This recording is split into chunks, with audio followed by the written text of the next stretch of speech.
Captain Jake Morrison stood on the bridge of the UES Discovery, watching the stars through the large viewing window.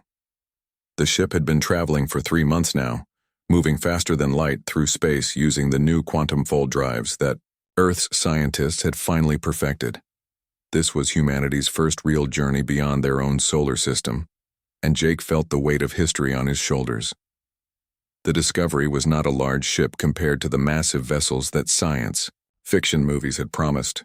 It carried only 80 crew members, but it was equipped with the best technology that Earth could provide. The mission was simple in concept but huge in importance: explore the nearest star systems, look for signs of life, and make contact if possible.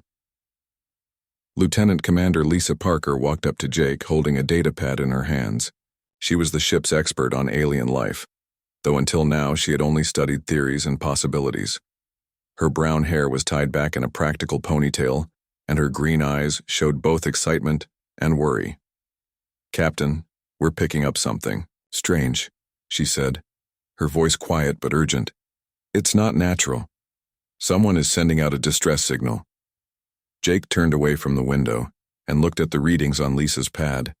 The signal was weak but clearly artificial. It was coming from somewhere near the third planet in the Proxima Centauri system, the same system they had been heading toward.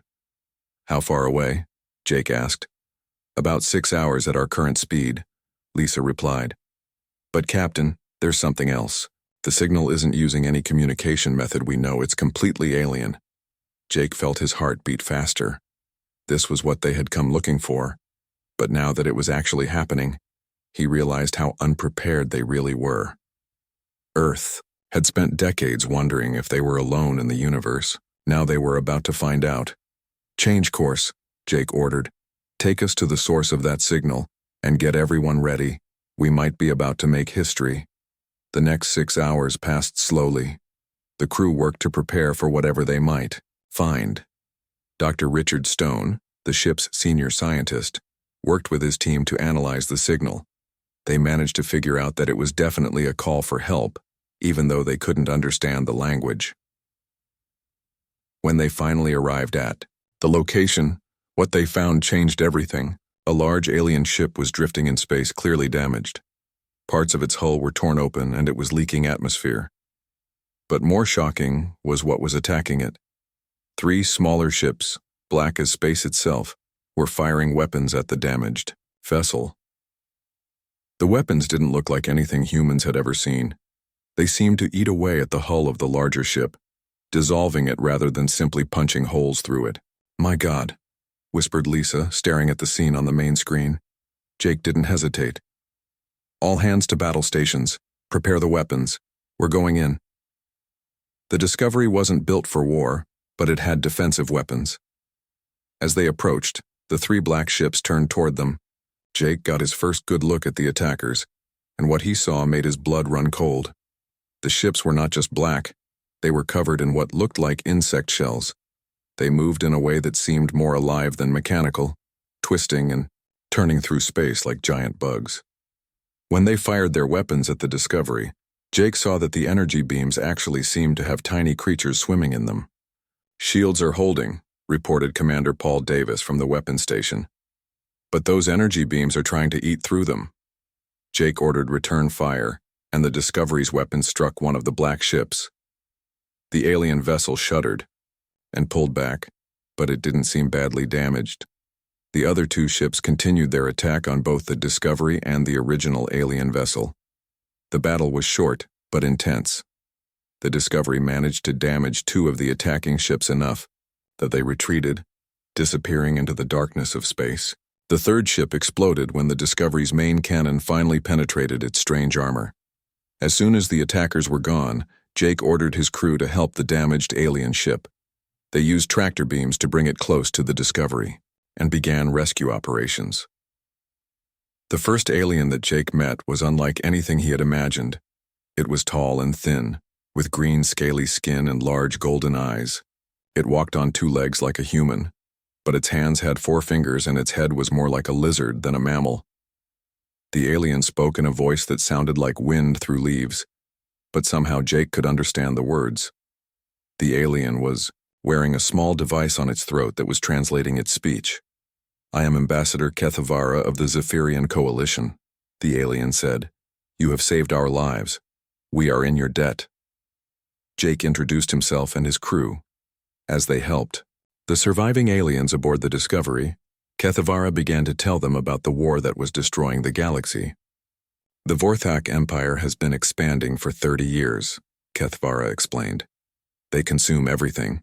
Every planet, every species, every living thing becomes food for their war machine. Our coalition has 12 member species, but we are losing." "The war?" Lisa asked about the attacking ships. Kethavara's golden eyes became dark with fear. "Those were Vorthak scouts," he said. "The Empire sends them ahead of their main fleets. They look for worlds with life, then call in the hive ships.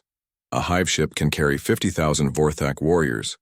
When they finish with a planet, nothing remains but bare rock." Jake felt a chill run down his spine. "How many worlds have they taken?" "Over 300 in the past decade," Kethavara replied. 40 billion souls have been consumed. Our remaining fleets are scattered across 17 star systems, and we cannot coordinate our defense. The Vorthak are too strong, too many."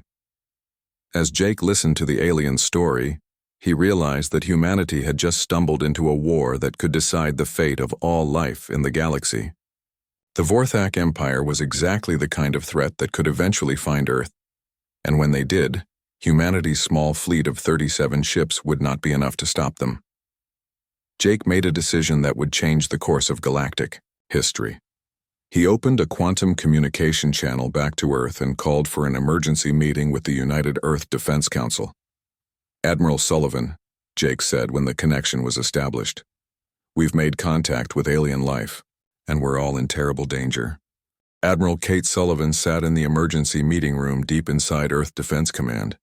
The holographic display showed Captain Morrison's face, tired but determined after his encounter with the alien ships.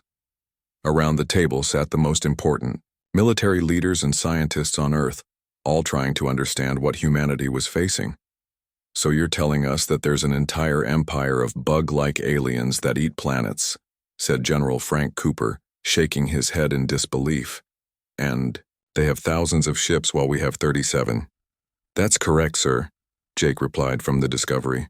"The Zephyrian Coalition has been fighting them for 3 decades and losing badly. If the Vorthak Empire finds Earth, we won't be able to stop them with conventional weapons." Admiral Sullivan looked around the room at her advisors. Everyone was thinking the same thing. Humanity needed help, and they needed it fast. But what could Earth offer that 12 alien species with advanced technology could not? Dr. Richard Stone raised his hand.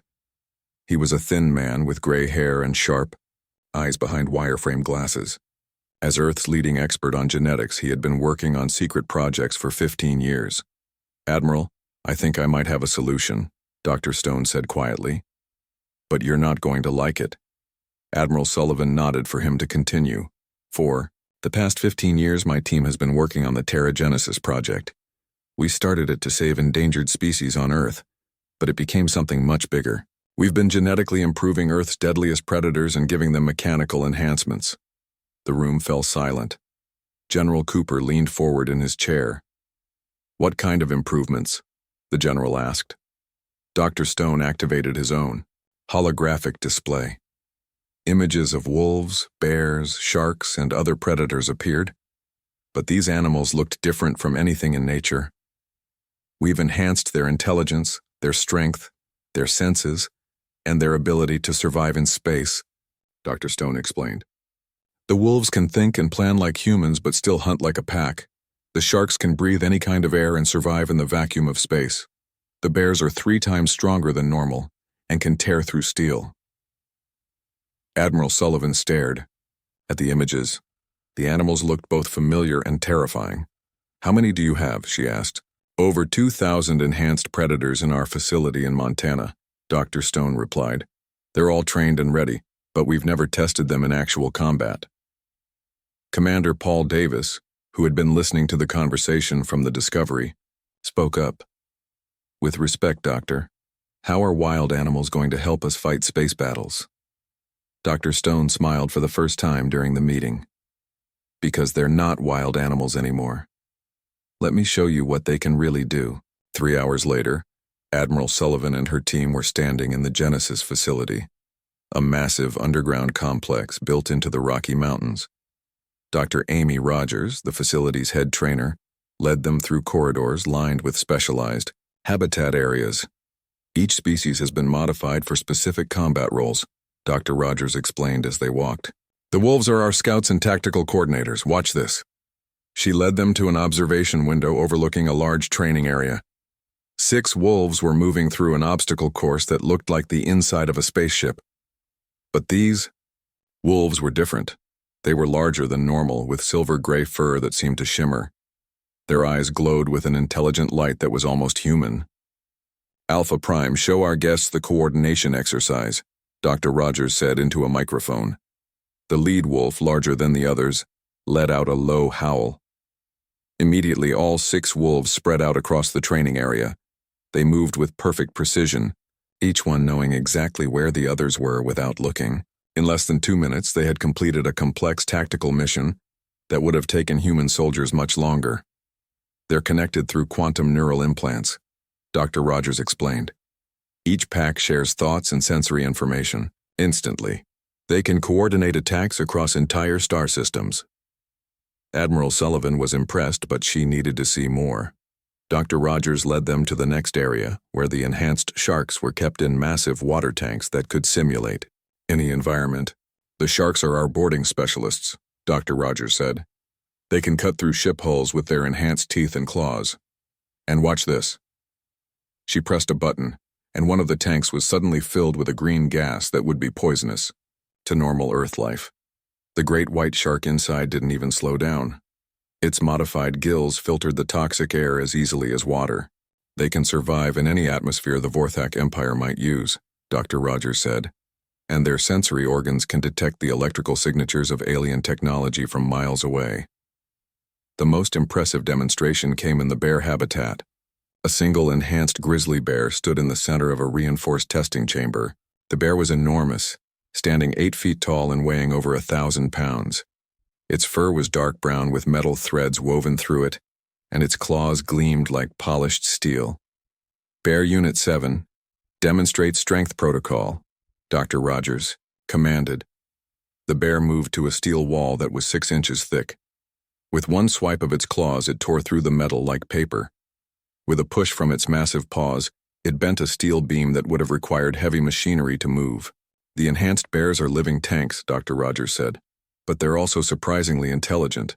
They can operate simple machinery and follow complex battle plans. Admiral Sullivan had seen enough. She turned to Dr. Stone with determination in her eyes. How long would it take to prepare them for deployment? She asked. The Predators are ready now, Dr. Stone replied. But we need ships designed to carry them and equipment to keep them alive in space.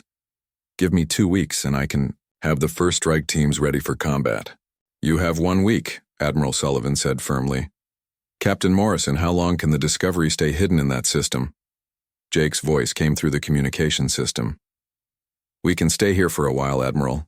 The Zephyrians are helping. Us understand Vorthak technology, but they're scared. More scout ships have been spotted in nearby systems. Admiral Sullivan nodded. Then we move fast. Dr. Stone, I'm authorizing Protocol Genesis. Get those Predators ready for war. As they left the facility, Admiral Sullivan couldn't help but wonder if they were making the right choice. Humanity was about to go to war alongside Earth's deadliest hunters. The galaxy had never seen anything like what they were about to unleash.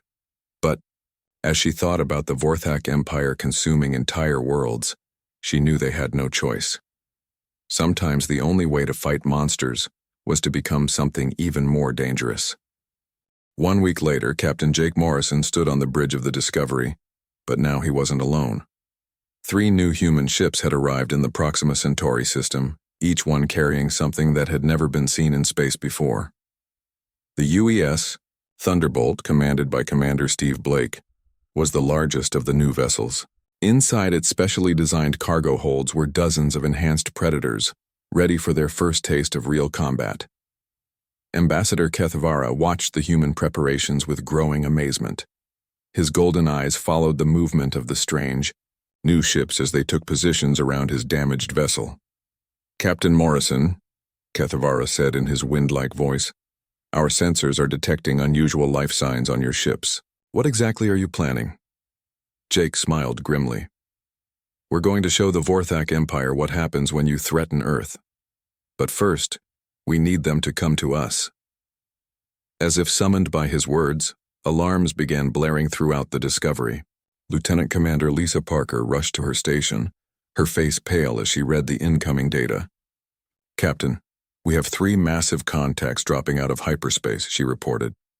"They're huge, much larger than the scout ships we fought before." On the main screen, 3 enormous black shapes appeared against the starfield. Each one was the size of a small moon, covered in the same insect-like armor that the scout ships had worn. Jake could see thousands of smaller ships swarming around the massive vessels like angry bees around their hive. "Vorthak hive ships," Kethvara whispered, his voice filled with terror. "Each one carries 50,000 warriors. Captain, you must flee. Your small fleet cannot fight them." Jake keyed his communication system to reach all 4 human ships. "All vessels, this is Morrison. Execute Operation Apex Hunt. Let's show these bugs what Earth's predators can do." Commander Steve Blake responded immediately from the Thunderbolt. "Roger that, Captain. Predator teams are ready for deployment." Beginning approach now, the Thunderbolt moved toward the nearest hive ship, its hull bristling with weapons that hadn't been there a week ago. But the real weapons were inside the ship's special cargo bays. As the Thunderbolt closed the distance, launch pods began shooting, out from its sides like seeds from a flower. Inside the lead pod, Alpha Prime, the enhanced Wolfpack leader, felt the familiar sensation of space around him. His modified body could survive in the vacuum for 30 minutes, plenty of time to reach the enemy ship. Behind him, 5 other wolves from his pack shared his thoughts through their quantum neural links. They could sense each other's positions and emotions as clearly as their own. The wolf pack's pod struck the hull of the Vorthak hive ship and immediately began cutting through the black armor with plasma torches. Within seconds, Alpha Prime and his pack were inside the alien vessel, moving through corridors that smelled of rotting meat and strange chemicals.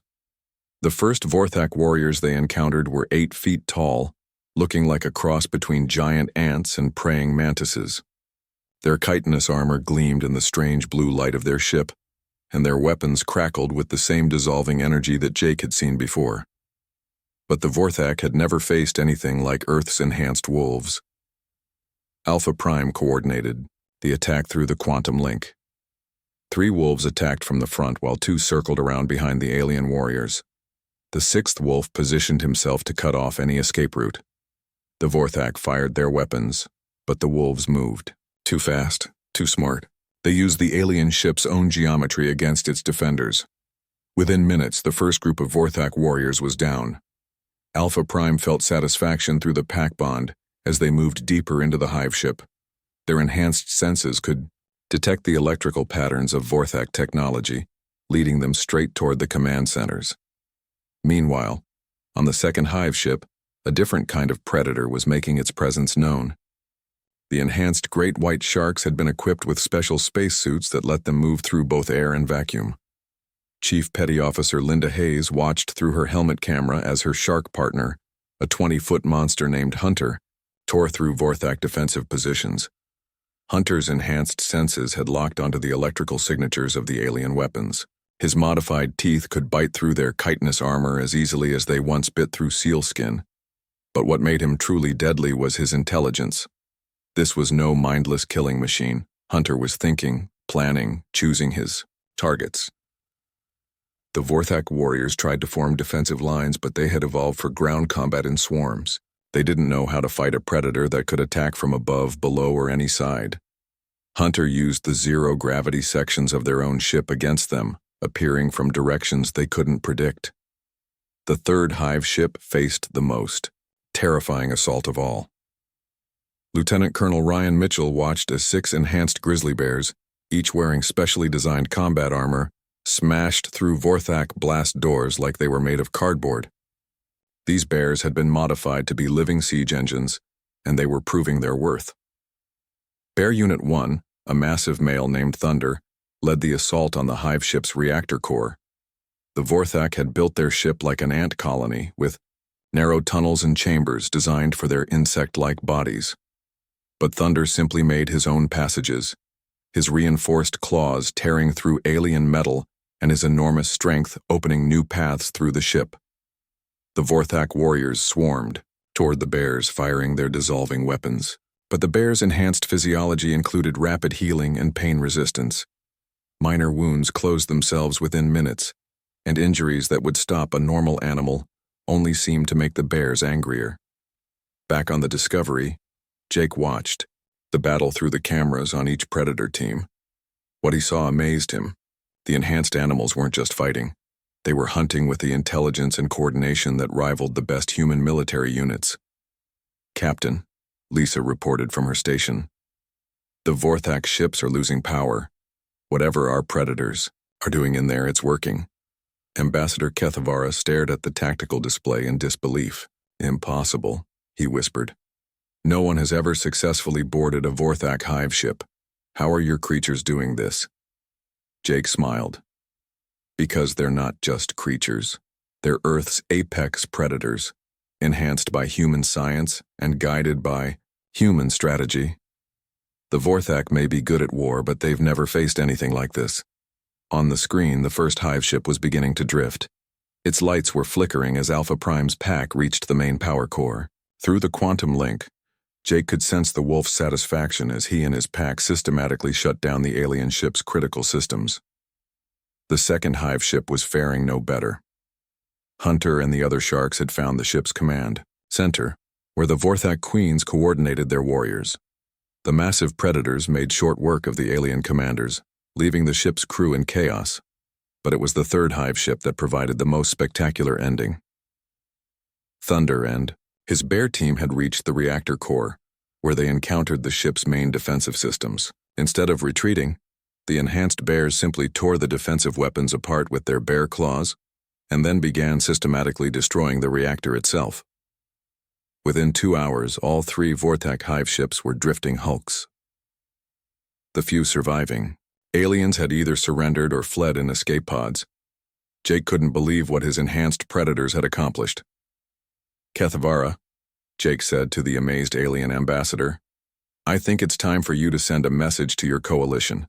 Tell them that Earth has joined the war and we brought some friends." As the enhanced predators returned to their ships, Jake realized that the galaxy would never be the same. The Vorthak Empire had just learned that there was a new apex predator in space, and it came from a little blue planet called Earth. The news of humanity's victory spread across the galaxy faster than light itself. Within days, every member of the Zephyrian coalition had heard about the small human fleet that had destroyed 3 Vorthak hive ships using creatures instead of weapons. But the victory also brought unwanted attention from the Vorthak Empire itself. Emperor Vorthak Prime, the ancient ruler of the Insectoid Empire, received the battle reports in his throne chamber on the imperial homeworld. His massive form, twice the size of his warriors, trembled with rage as he watched recordings of his hive ships being torn apart from the inside by Earth's predators. "Impossible," he hissed in the clicking language of his species. "No species has ever defeated our warriors in boarding combat. What are these humans?" His chief advisor, a scarred veteran named General Vorthak Zeth, bowed low before speaking. "My Emperor, our survivors report that the humans used living weapons. Creatures that hunt and kill with intelligence and coordination we have never seen before." Emperor Vorthak Prime's compound eyes fixed on his general. "Then they become our priority target. Send word to all hive fleets. The human homeworld must be found and consumed before they can spread their tactics to other coalition species." Meanwhile on Earth, Admiral Kate Sullivan faced the opposite problem. Every coalition world was now begging for help, offering resources and technology in exchange for Predator-enhanced military support. But Earth's Enhanced Predator program could only produce limited numbers of creatures. Dr. Richard Stone stood in the Genesis facility, watching as his team worked around the clock to prepare more predators for deployment. The success of the first mission had proven his theories, but now they needed to scale up production dramatically. "Admiral," Dr. Stone said during their daily briefing, "we can't possibly breed and enhance enough predators to defend every coalition world. We need a different approach." Admiral Sullivan looked at the tactical display showing the dozens of star systems now requesting Earth's help. "What do you suggest, Doctor?" "We establish breeding and enhancement facilities on coalition worlds," Dr. Stone replied. "Each planet has its own environment and evolutionary pressures. We can adapt Earth's predators to these new conditions, creating specialized variants for different types of combat." Captain Lisa Parker, who had been promoted after her excellent work with the aliens, supported the idea.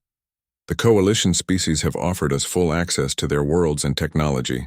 We could create predator variants that are perfectly suited for each environment." Admiral Sullivan made the decision that would transform the war. "Do it. I'm authorizing the expansion of Protocol Genesis to a galactic scale. Captain Morrison, you'll coordinate the deployment from your new flagship." Captain Jake Morrison now commanded the UES Apex, a massive carrier ship designed specifically for transporting enhanced predators. The ship was unlike anything humans had ever built, with specialized habitat modules for every type of Earth predator and state-of-the-art medical facilities for their care and enhancement. The first expansion facility was built on Kythera, an ice world where temperatures rarely rose above freezing. Dr. Amy Rogers supervised the adaptation of enhanced polar bears to the extreme conditions. Within months, these Arctic predators had developed the ability to hibernate during space travel, allowing them to be deployed across vast distances without life support. "The cold-adapted bears are incredible," Dr. Rogers reported to Jake during his visit to Kythera. "They can survive in temperatures that would kill normal polar bears, and their enhanced strength is even greater in the cold. Plus, they've learned to work together in ways we never expected." Jake watched as a group of enhanced polar bears practiced combat maneuvers on the frozen landscape.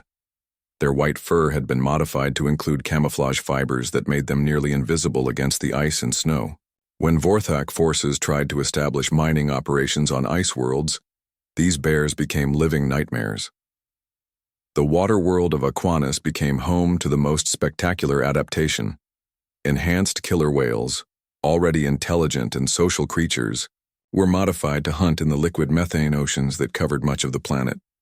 These massive predators could survive in both water and the alien atmosphere, making them perfect for underwater combat.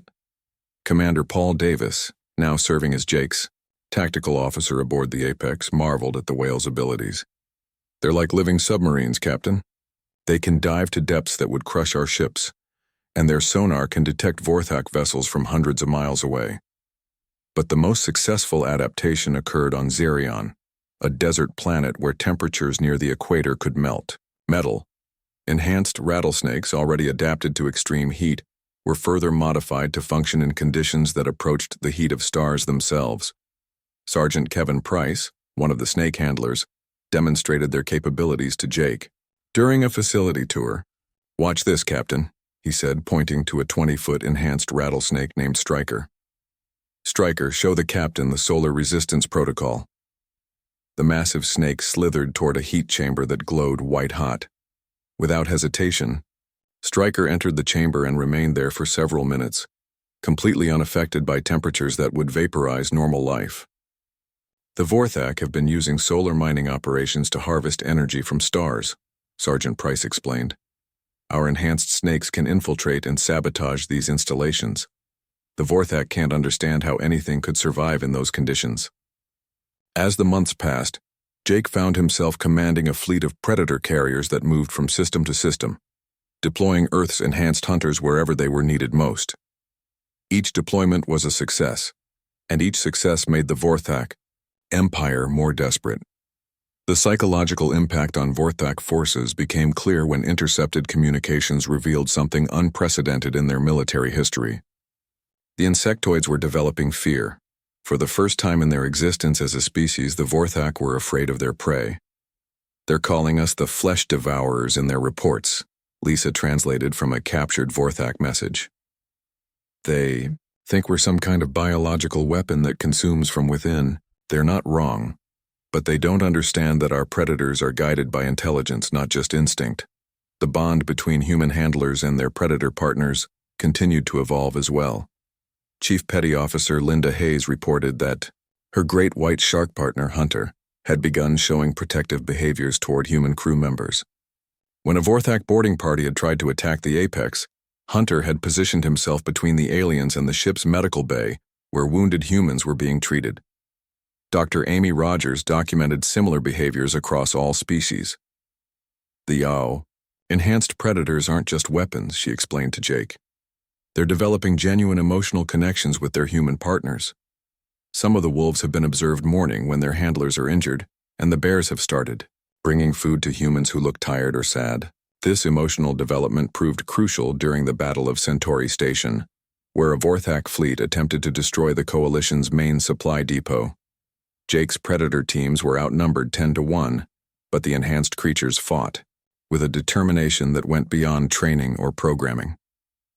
Alpha Prime, the Wolfpack leader, led a desperate assault on the Vorthak flagship while his human partner, Sergeant Janet Miller, lay wounded in the ship's medical bay. Through their quantum neural link, Alpha Prime could sense her pain and fear. This drove him to fight with a fury that surprised even Jake. The wolves, sharks, and bears fought not just as weapons, but as protectors of their human families. They risked their own lives to save wounded handlers and showed tactical creativity that went beyond their programming.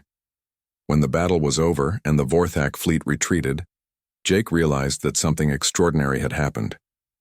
They're not just enhanced predators anymore, Jake said to Admiral Sullivan during his mission debrief. They're Earth's guardians, and they're choosing to protect not just humanity, but every innocent species in the galaxy. As Jake looked out at the stars from the bridge of the Apex, he knew that the war was far from over, but he also knew that Earth's predators had become something more than anyone had ever imagined. They were no longer humanity's weapons. They were humanity's partners in the fight for galactic freedom. The final battle began when every star in the Sol system seemed to disappear behind a wall of black ships. Emperor Vorthak Prime had committed his entire Imperial fleet to the destruction of Earth. Over 10,000 hive ships emerged from quantum, fold space, each one carrying 50,000 warriors. It was the largest military force ever assembled in galactic history. Admiral Kate Sullivan stood in the command center on Earth, watching the tactical display with grim determination. The combined human and coalition fleet numbered fewer than 800 ships. Even with their enhanced predators, the numbers seemed impossible to overcome. Admiral, reported Captain Lisa Parker from her position at the communications station, we're receiving surrender demands from Emperor Vorthak Prime himself. He's offering to spare Earth's population if we submit to consumption processing. Admiral Sullivan's jaw tightened. Tell the Emperor that Earth doesn't surrender. And tell him he's about to meet Earth's apex predators. Deep in the Genesis facility, Dr. Richard Stone was making final preparations for humanity's most desperate gambit. Working with captured Vorthak biotechnology, his team had created something that went beyond all their previous work.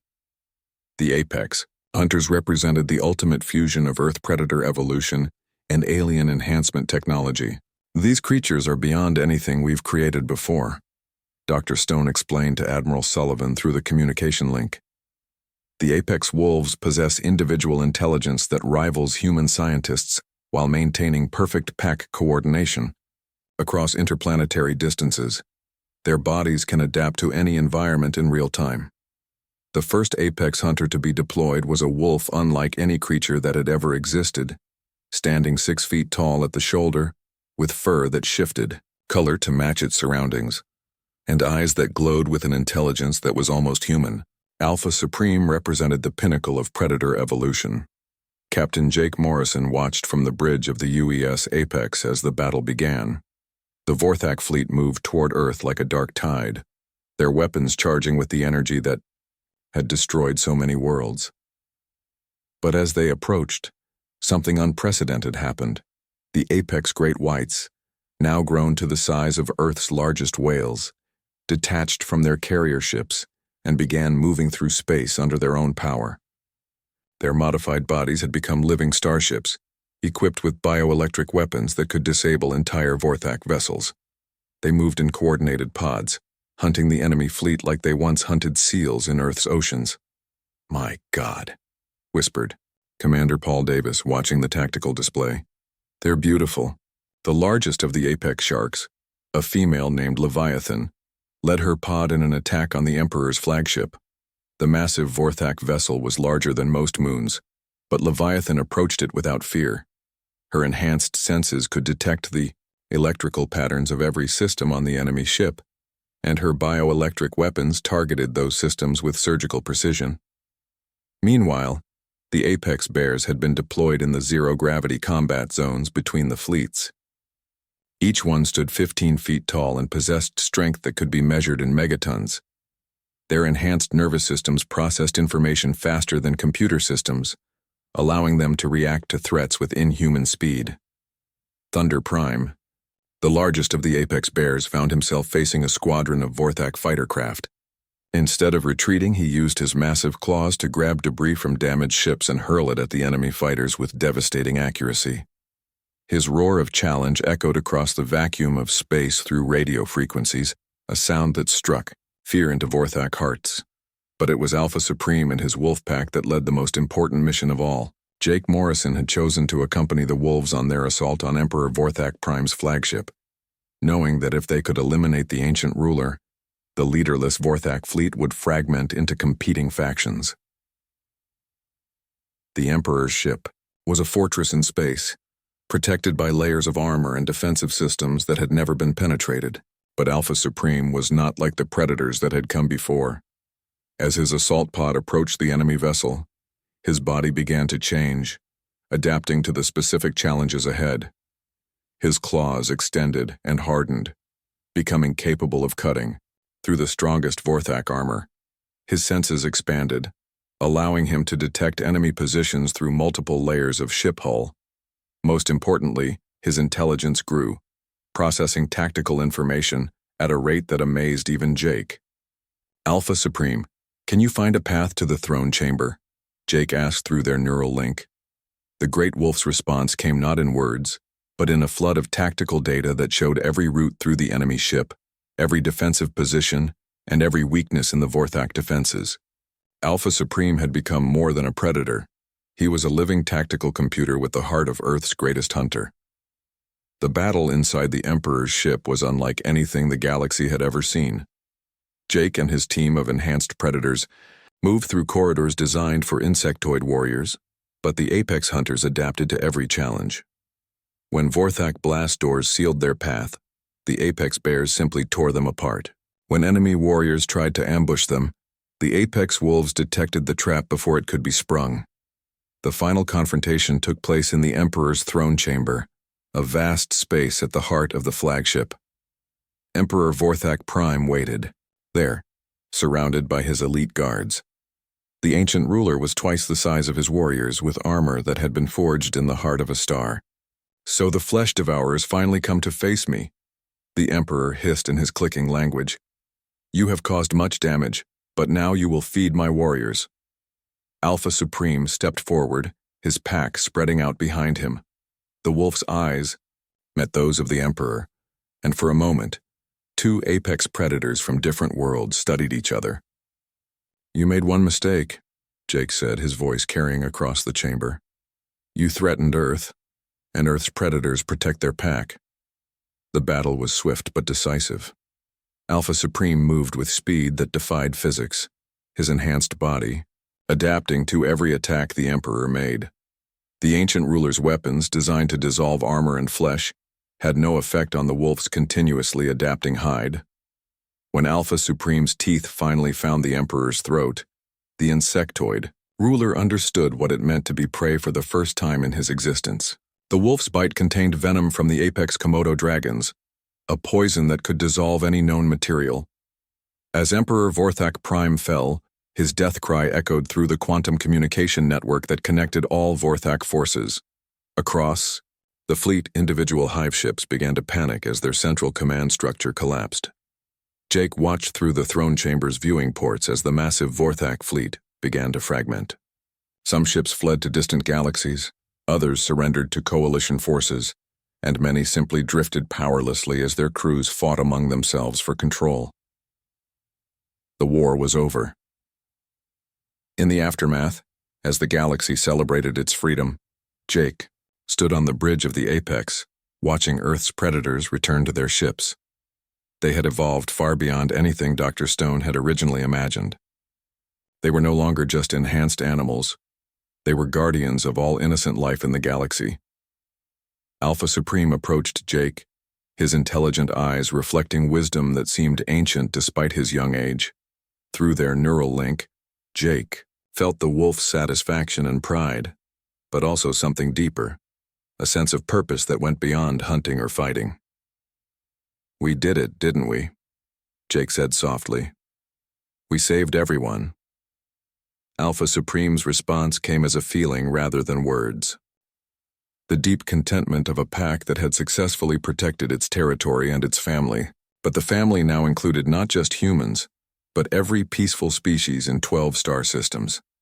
As Jake looked out at the stars, he realized that humanity's journey to the galaxy had ended not with conquest, but with guardianship. Earth's deadliest predators had become the galaxy's greatest protectors, and the bonds formed between human and animal had grown into something that would safeguard the stars for generations to come.